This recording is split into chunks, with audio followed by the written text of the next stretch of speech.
팬분들 진짜 많이 왔네요. 진짜 많이 왔다. 네. 현장에 있는 거지 조용히하고 주원이도. 맞아요. 현장에 계세요. 형님들은 지금 현장에 계시고. 아 이게 원래 이게 형철이 혼자 입중계하기로 됐는데 용남이가 같이 하고 싶다고 그랬어요. 근데 용남이가 사장이 생기는 바람에 제가 오게 됐습니다. 에이, 약속을 저버리셔가지고. 네. 자, 손흥민 있어요. 손흥민 오른발. 오우, 손흥민. 저거 보려고 간 거 아니야. 그럼요.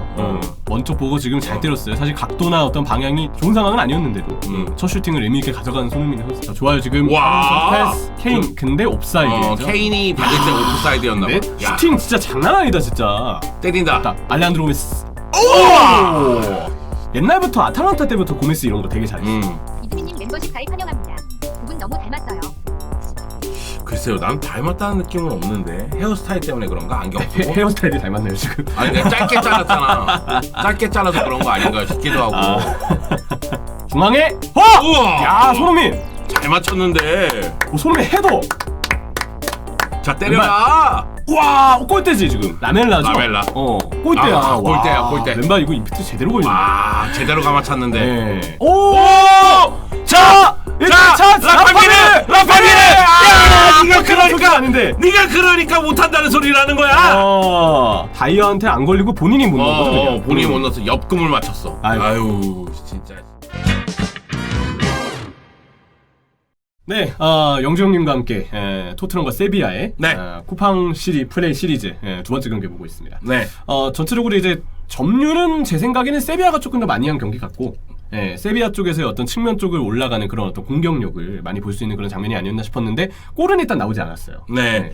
그러니까 점유율은 세비야가 가져가고 세비야 같은 경우에는 역시 이제 방향 전환 자체가 되면서 측면 공격에서 위력을 발휘하는 모습이 있었고 반면에 토트넘 같은 경우에는 종적인 스피드를 많이 신경 쓰는 것 같았어요. 그러니까 역습에 의해서 어떻게 해서든 케인이라든가 손흥민에게 득점 기회를 만들어주고자 노력을 했지만 양팀 모두 골을 얻는 데 좀 실패를 했고 오히려 세비야가 아쉬운 장면이 좀 있었죠. 골대를 그렇죠. 맞추는 장면이 있었으니까요. 아무래도 기억에 남는 장면은 저 라멜라 선수가 골대를 맞췄던 장면이라든지 아니면 그 라파미리가 날렸던 1대1 찬스들. 파포고메스의 그 중거리까지 해서 전체적으로 공격 빈도는 역시 세비야가 좀 많았던 것 같고 보면서 세비야에게 느꼈던 거는 좌우 공격의 균형이 비교적 잘 맞춰지는 팀이에요. 좌우를 항상 넓게 쓰고 크로스가 길게 나가더라도 좌우를 넓게 쓰는 팀이기 때문에 반대에 대기하면서 바로 또 공격을 이어가는 팀이니까 그런 부분에서 세비야의 어떤 좌우 전환이 5-4의 형태로 수비시에 좀 뭔가 5백을 유지하는 토트넘 입장에서도 오히려 좌우를 더 넓게 쓰는 세비야의 전환 패스는 허용하는 장면이 좀 있지 않았나.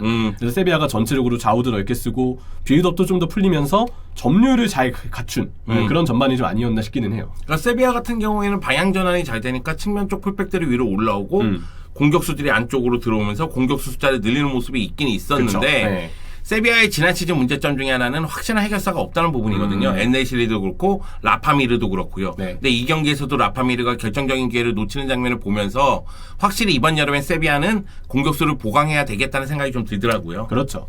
반대로 이제 토트넘의 경우는 역시 먼저 이제 전반전에 좀 보였던 플레이는 호이베르의 좀 주차례 실수 그리고 전체적으로 세비야가 볼을 빼앗기자마자 강하게 이제 압박을 했는데 이거는 뭐 토트넘도 마찬가지지만 압박에서 누가 더 성과를 냈는지를 본다면 아무래도 세비야가 맞죠. 왜냐면 토트넘 쪽에서 결국 그 압박을 받는 과정에서 실제적인 실수가 나왔었기 때문에 토트넘 같은 경우에는 중앙 쪽에서 공격을 풀려고 했을 때 호이베르의 실수가 좀 나왔고 측면 쪽에서는 크로스의 정확도가 떨어졌고 그쵸. 그러다 보니까 슈팅 기회를 많이 잡지는 못했는데 물론 이제 손흥민의 중거리 슈팅이라든가 헤더 슈팅은 나왔습니다. 근데 케인이 묶이는 그런 모습이 있었고 반면에 세비야 같은 경우에는 파포 고메스가 분주히 움직이면서 압박을 푸는 모습이 있다 보니 조금 더 공격 전개에서는 수월한 쪽은 세비야처럼 느껴지긴 했는데 어차피 이제 전반전은 0대0으로 끝났으니까 후반전에 또 지켜봐야 될 것 같아요. 그렇죠. 그리고 많은 분들이 좀 궁금해하셨던 게 신입생 히샬리송의 활약 여부 그리고 윙백 루카스 모우라가 어떤 인상을 남길지 이런 부분이었는데 일단 히샬리송의 경우는 저는 아직 몸이 좀 올라오려면 조금 시간은 걸릴 듯한 느낌? 에버튼 때랑 비교했을 때 아직 이제 새로운 동료들하고 그리고 몸 상태가 아직 100%가 아닌 상태에서도 경기를 해야 되다 보니까 조금 히샬리송은 그래도 시간을 두고 지켜보는 게 맞는 것 같고 루카스 모우라는 어떻게 보셨어요? 저는 둘 다 실망스러웠어요. 히샬리송도 그렇고 루카스 모우라도 그렇고 사실은 뭐 오늘 이제 프리시즌에 토트넘에게는 두 번째 경기니까 큰 의미를 두긴 좀 그렇지만은 아쉬움은 굉장히 컸고 그리고 이 경기에서 좀 아쉬움이 있다면은 주심의 경기 진행이 조금 아쉬움은 있었어요. 뭔가 좀 너무 관대한 느낌? 조금 더 뭔가 충돌 상황에 대해서는 확실한 제지가 필요한 그런 분위기지 않나 싶기는 해요. 네, 프리시즌 평가전인데 지금 막 선수들이 흥분해가지고 계속해서 다툼이 벌어진다는 거는 주심이 그만큼 적절한 타이밍에 끊지를 못했다는 느낌이 들어서 그쵸. 제가 생각하기에는 뭐 전반전은 좀 아쉬움이 있었다. 후반전 다 같이 좀 재미난 경기를 했으면 좋겠습니다. 네, 맞습니다. 한국에 와서 이 무더위 속에서 정말 선수들 다 고생하고 있고요. 마지막까지 좀 좋은 경기를 서로 펼치고 훈훈하게 이렇게 후반전 경기까지 잘 이어졌으면 좋겠습니다. 와, 손흥민! 빠르다. 손흥민! 진짜, 좋아! 어휴. 손흥민! 자, 제치고! 케인! 케인! 야! 해리케인! 손흥민 케인, 손케. 손흥민이 만들어줬어. 야, 사실 자기도 때릴 수 있는 타이밍에 손흥민 선수가 있었는데 제치면서 그냥 바로 좀 패스를 좀 줬죠. 자, 뒤에다. 왼발! 야, 아니 이런 기회들을 다 날려 얘네는. 지금 유망 페레즈 선수인 것 같은데. 오른발! 와! 라키티치! 귀엽고 라키티치. 야, 진짜 후반전 유효 슈팅 처음 나온 것 같은데 그게 골이네. 계속 뭔가 뜨고 이런 그 슈팅들이 많았는데 역시 라키티치를 최전방으로. 야, 케인 빼네. 케인은 한 골 보여줬으니까 팬들에게도 만족을 좀 주는. 손흥민 수고했다. 네. 아유, 일정이 이렇게 빠듯한데 다친 건 일단 벤 데이비스가 먼저 호송을 했었는데 아유, 착지하면서 착지할 때 문제인가봐. 네, 오히려 지금 다리 쪽인 것 같아요. 우와! 야, 저는 지금 움직임은 좋았는데. 그쵸. 이반 로메로. 지금 코로나도 아니고 문의르도 아니었어. 지금 잘 빠져나와서 받았거든. 그래서 온사이드가 된 거였는데. 그쵸. 네, 토트넘과 세비야의 경기 1대1로 무승부로 경기가 끝났습니다.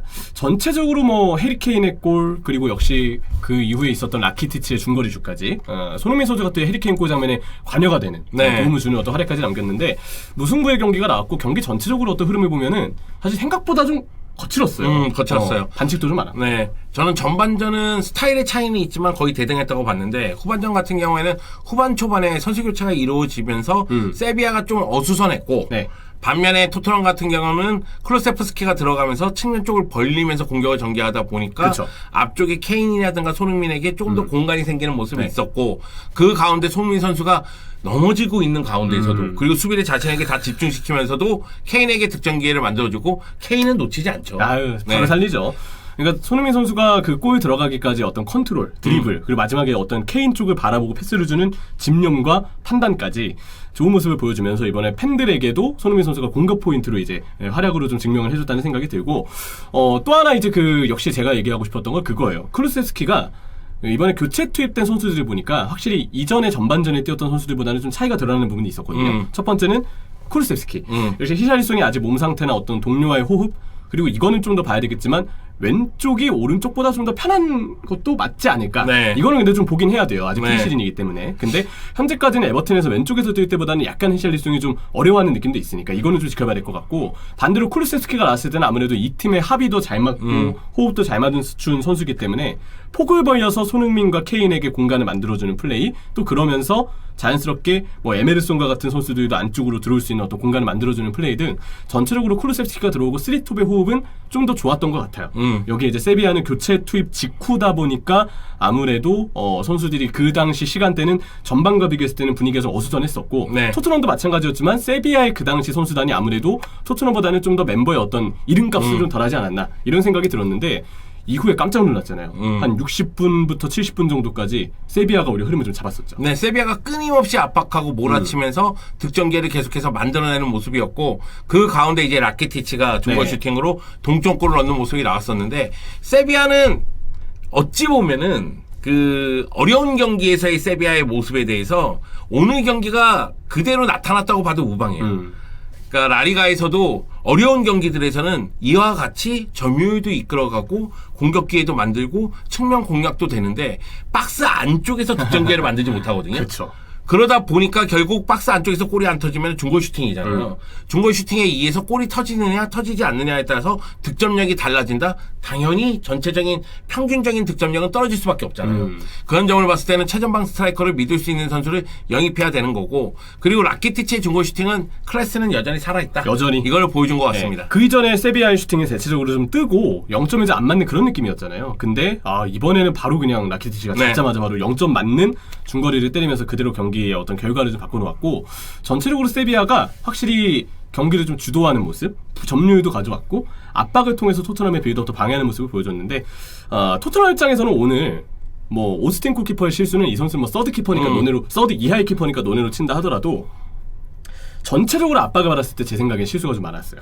이거는 이번 이 프리시즌 두 경기를 통해서, 특히 이번 경기를 통해서 앞으로는 조금 토트넘이 역시 이 상대 압박에 대해서 좀 더 풀어나올 수 있는 패턴, 어떤 선수들의 템포가 좀 더 올라가야 되겠다는 생각이 들었거든요. 실전이 아니기 때문에 그런 것도 있고, 뭐 체력 훈련을 워낙 빡세게 하다 보니까 컨디션이 100%가 아니어서 그런 것도 있겠지만, 원래 토트넘은 지금 빌드업보다는 좀 더 빠르게 원터치로 풀어나오면서 빠른 템포에서 상대 압박을 풀어나오고 빌드업이 풀리는 경우들이 많았거든요. 그리고 위에서 내려와주는 움직임도 더 많았었고, 근데 전체적으로 컨디션이 100%가 아니고 또 왠지 오늘 호이베르는 유독 실수가 좀 많은 그런 모습까지 보이면서 생각보다 세비야의 압박이 좀 고전하는 시간이 좀 길었던 게 아닌가, 그런 생각이 들었습니다. 올 시즌 토트넘이 어떤 식으로 경기를 풀지에 대해서는 나름대로 좀 모습이 나온 것 같아요. 다만 그 압박하는 타이밍이라든가 공격 전개 속도라든가 이런 부분은 좋은데, 상대의 전진 압박을 어떻게 풀지에 대해서는 좀 숙제를 좀 안 왔다, 이렇게 볼 수가 있겠고, 세비야는 뭐 매번 똑같은 말씀드려서 죄송하지만은 점유율이라든가 측면을 풀어나가는 공격 형태,